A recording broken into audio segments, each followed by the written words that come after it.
können glücklich sein zu wissen, dass diese Zukunft restlos uns gehört.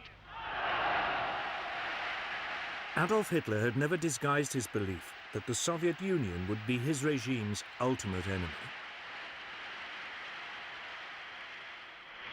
Der sich als Träger seines besten Blutes fühlen und dieses wissend zur Führung der Nation erhoben.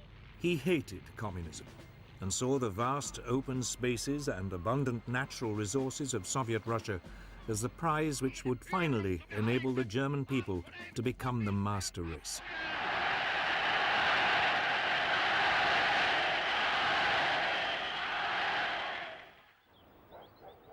Throughout the early months of 1941, as he stayed at the Berghof, his country retreat in the Bavarian Alps, Hitler planned his greatest gamble. Operation Barbarossa, the assault on the Soviet Union.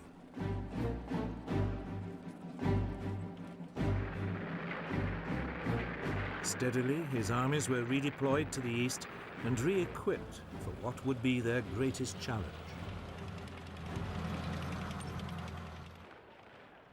In theory, Stalin's Soviet Union was still Hitler's ally, and Stalin was keen to keep it that way, for his country was woefully unprepared for war.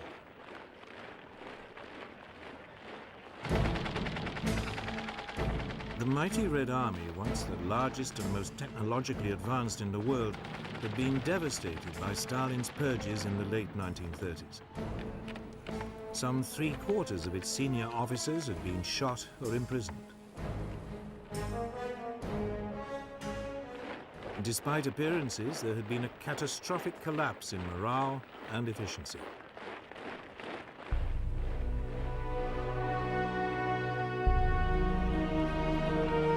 As German soldiers now flooded into neighboring Poland, Stalin, desperate to maintain the peace, gave orders that nothing should be done to offend Hitler.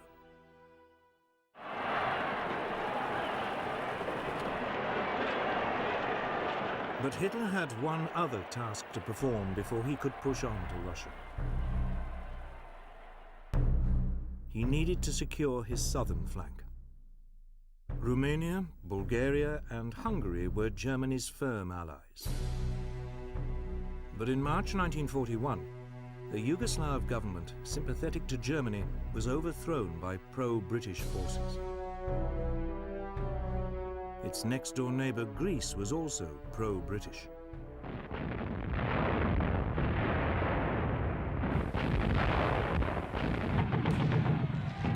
So, on April the 6th, 1941, the German army invaded the Balkans.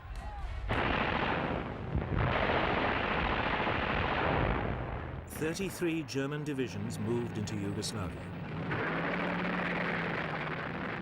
They swiftly tore its defenses apart. The capital, Belgrade, surrendered on April the 12th.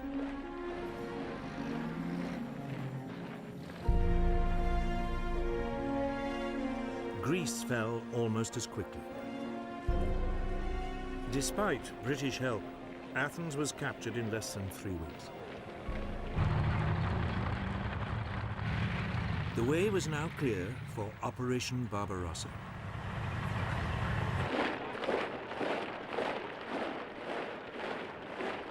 Over 4 million men were to be deployed.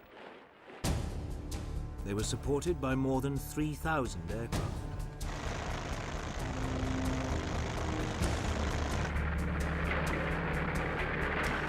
The plan called for 3 simultaneous thrusts. Army Group North would overrun the Baltic states and seize Leningrad.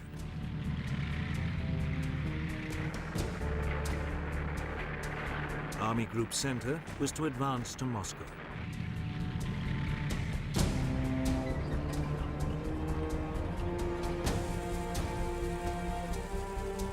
And Army Group South would occupy the Ukraine.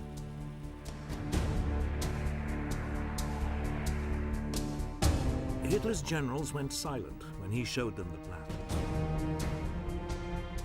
They were worried it was too ambitious and would spread their forces too thinly. But none dared voice their doubts. The Red Army was much bigger. It had nearly 2 million men within striking distance of the Western Front and millions more in reserve. The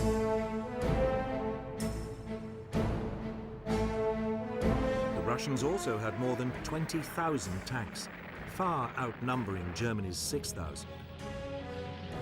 They were older and less powerful, but they were still a formidable fighting force.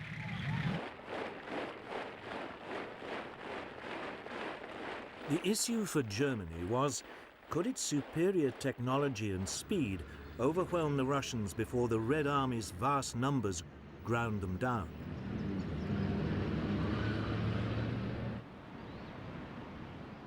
Operation Barbarossa began at 3:15 a.m. on June the 22nd, 1941.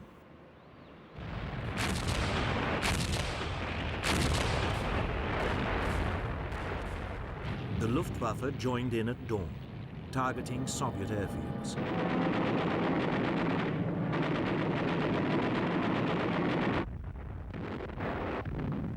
Simultaneously, the ground attack began.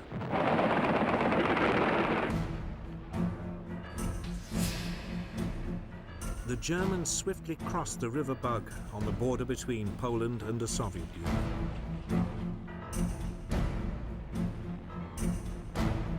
Hitler's panzers were soon thrusting deep into Soviet territory. Within 2 days, the panzers had penetrated more than 50 miles. Ill-coordinated Red Army counterattacks were swiftly brushed aside.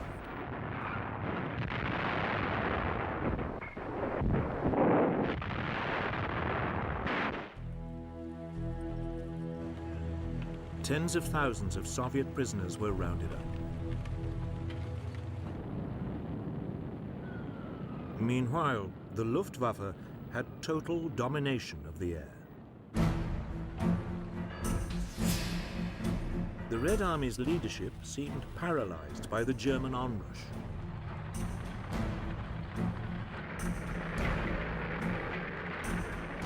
On June the 29th, 7 days after the start of the assault, 2 panzer thrusts met up near Minsk, surrounding huge pockets of Soviet troops.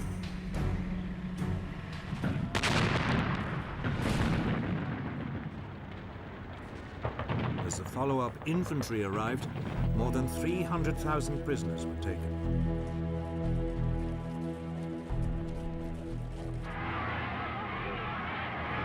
Often the Germans found themselves welcomed as liberators, particularly in the Ukraine, where anti-Russian feeling was widespread.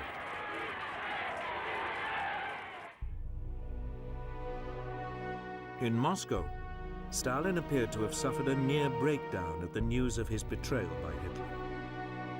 He remained silent for more than a week.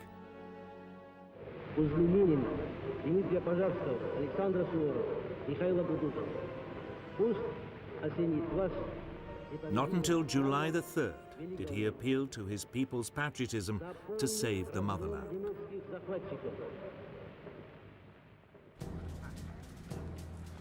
In Britain, the Prime Minister, Winston Churchill, received the news of Operation Barbarossa with very different feelings. It meant the country no longer stood alone. He announced that any enemy of Nazi Germany was a friend of Britain's, no matter what the political differences in the past. He then sent a mission to Moscow to sign a treaty of mutual assistance with Soviet Foreign Minister Vyacheslav Molotov. But apart from sending aid by sea, there was little Britain could do immediately to help the Soviet Union.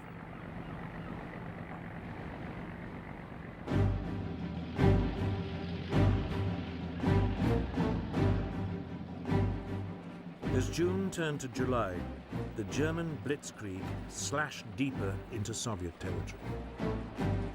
It was beginning to look as if nothing could stop Hitler, but he was about to make his first major strategic blunder.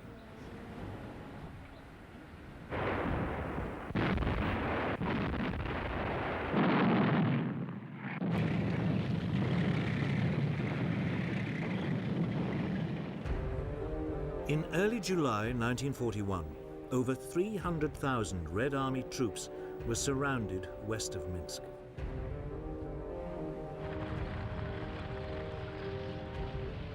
Hitler's panzer commanders, in particular General Heinz Guderian, begged to be allowed to race on. Operation Barbarossa was working like clockwork.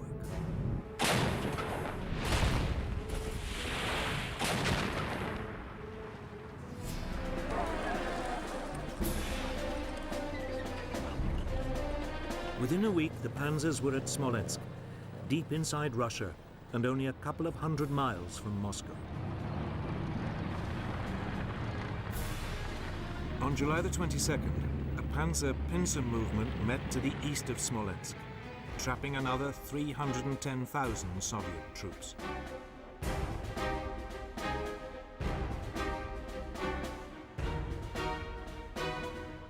Here there was a brief pause, while the rest of the army caught up. Though the tanks could move at spectacular speed, most of the army still had to walk or rely on horse-drawn transport. But it still only took them 5 days before they arrived and began mopping up. The operation was completed in just 9 more days. Vast columns of Soviet prisoners began trudging west to captivity. Over 2.5 million never returned.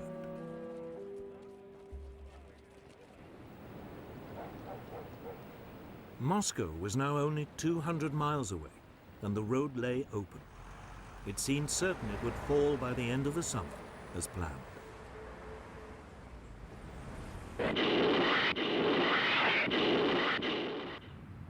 But elsewhere, the German advance was finding the going more difficult. The Red Army was counterattacking more effectively, and by mid-July, Army Group South was still more than 50 miles from Kiev. Hitler decided Guderian's panzers should delay their advance on Moscow and swing south to Kiev to provide help. Guderian objected strongly, but Hitler was adamant. There should be no further advance on Moscow until Kiev had fallen. It would turn out to be a fateful decision. There were already worrying signs the Red Army was not going to be the pushover Hitler had been expecting. Soviet manpower seemed endless. More than 16 million troops were now mobilized. And the Red Army now had some formidable new weapons.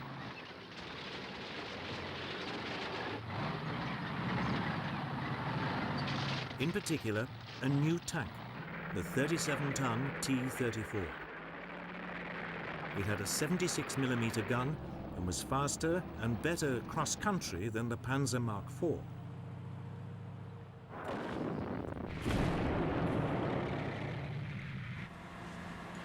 Yet, as the blitzkrieg continued, it was easy to miss the warning signs. It worked. The German line gradually steadied. But Stalin, elated by the Red Army's success, now demanded a massive advance across the whole front. Marshal Zhukov, one of Stalin's most trusted commanders, tried to dissuade him, but Stalin was determined.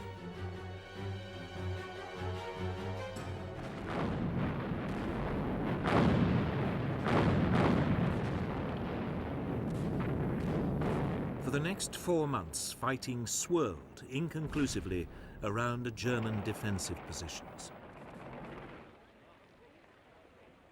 For Hitler, this was a very uncomfortable situation.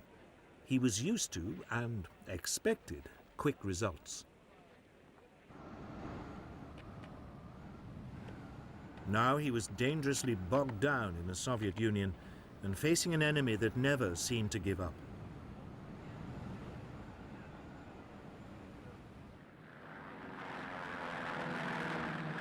Nor was Russia his only headache. On December the 7th, 1941, Germany's ally Japan attacked the United States without warning. Hitler, with almost no thought, also declared war on the US. With no advanced planning, he had taken on a massive new enemy.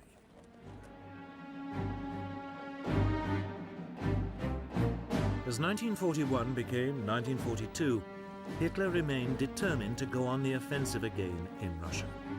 But he needed a new strategy. The original plan of fighting across the whole front was no longer tenable. Moreover, as his economic advisors told him, Germany's oil supplies were running low. So he decided to halt the attacks in the north and instead head for Russia's oil fields in the south. The initial plan for Operation Blue, as it was called, envisaged an assault south of Kharkov, with Army Group A swinging down to seize the oil fields, while Army Group B covered its flank along the River Don.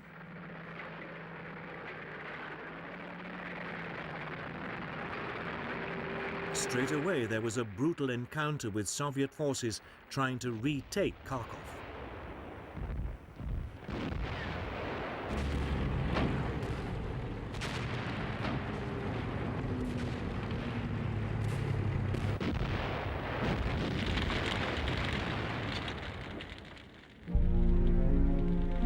Another 200,000 Soviet troops were captured. 70,000 were killed.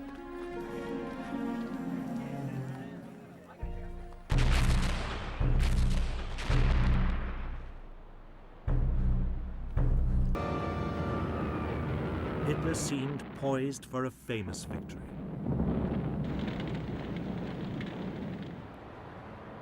Stalingrad was an important industrial center. It straggled for more than 12 miles along the west bank of the river.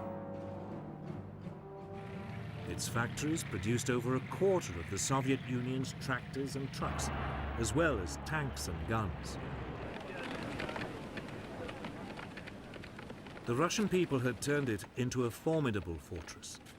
They had been helped by Hitler's decision to send Army Group B's panzers to the south.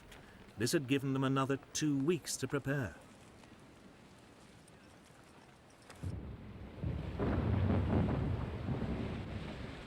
The German plan was to make a direct assault on the city.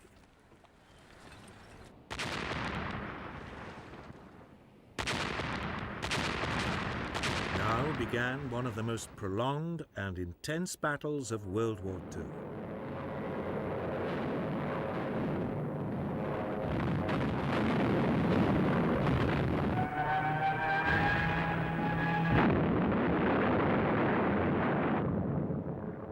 Slowly, the Germans edged forward, street by street, with Stuka dive bombers blitzing just ahead of them.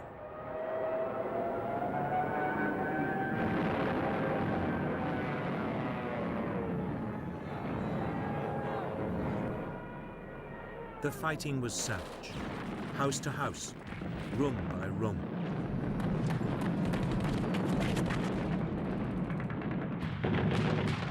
The Soviet defenders used the sewers for shelter and communications, and the ruins above for sniping.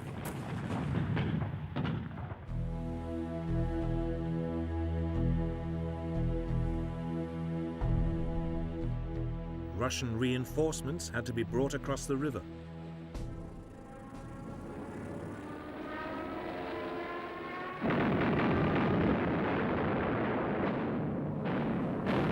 Often they were under assault from the air.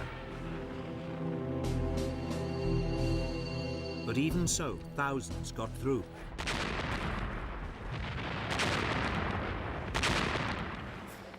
By late September, the Germans had pushed their way through most of the city, almost to the Volga. For Hitler, the capture of Stalingrad was now an obsession.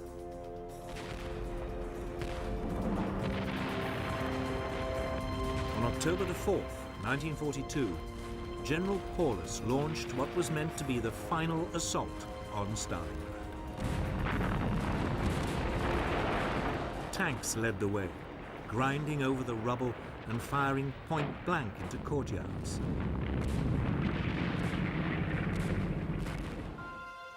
One German officer said, "The advance is measured in corpses, not meters." German victory seemed certain, but in fact, the Germans were dangerously overextended. By mid-November, the Soviet army was bringing in reinforcements. More than 1 million troops, 13,500 guns, 900 tanks, and over 1,000 aircraft were secretly moved to the battle zone.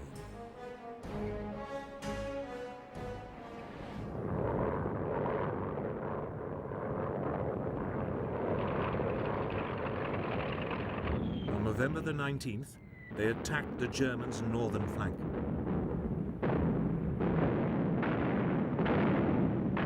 After a massive artillery barrage, the T-34s and assault infantry burst through the German positions. Now it was the Germans who surrendered in their thousands.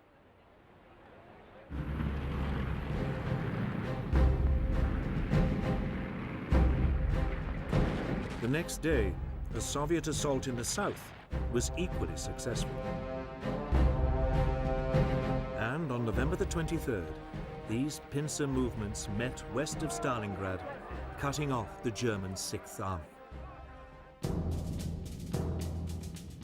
General Paulus, in charge of the German forces, could have broken out, but Hitler ordered him to stand and fight. The Führer had been assured by the Luftwaffe that sufficient supplies could be airlifted into Stalingrad. This was enough for him to announce that the German positions must hold out until relieved. To help Paulus, Field Marshal Erich von Manstein, the overall German commander in the region, launched Operation Winter Storm on December the 12th. It was an attempt by the German panzers to break the Soviet encirclement of the city.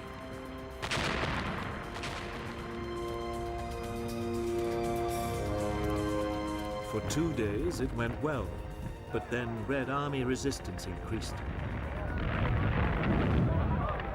By December the 23rd, the German rescue attempt had ground to a halt about 30 miles from the city. Manstein advised the beleaguered Paulus to attempt to break out of Stalingrad. But Paulus wanted Hitler's permission. This was refused. The massive but slow 55-ton Tiger had a lethal 88mm gun, and its frontal armor made it almost impervious to Soviet tank darts.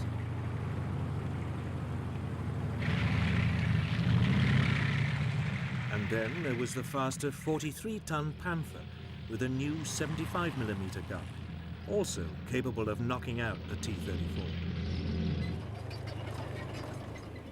These tanks were so new, Hitler was forced to delay the attack whilst sufficient numbers were manufactured and delivered to the front.